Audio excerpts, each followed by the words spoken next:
ఒక వేగంగా నడిచే డంపర్ ట్రక్కు సోమవారం రాత్రి 1 గంటకు పుణేలోని కేశ్నంద్ ఫాటా వద్ద రోడ్డు పక్కన నిద్రిస్తున్న పనికర్తలపైకి వెళ్ళింది. ఈ ప్రమాదంలో 1 మరియు 2 సంవత్సరాల చిన్నారులతో 3 మరణించారు మరియు 6 గాయపడ్డారు.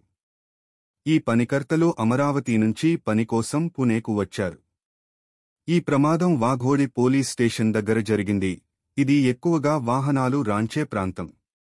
మరణించిన వారు విశాల్ వినోద్ పవార్, వైభవి రితేష్ పవార్, వైభవ రితేష్ పవార్. గాయపడిన వారిని సస్సూన్ జనరల్ ఆసుపత్రికి తరలించారు.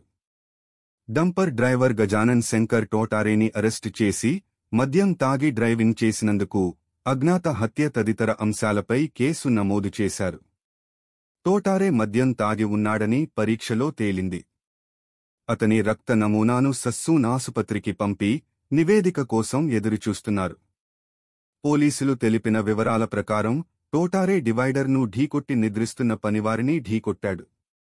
మరణించిన వారిని పోస్ట్ మార్టం కోసం ఆసుపత్రికి పంపారు. ఇంకా విచారణ కొనసాగుతోంది.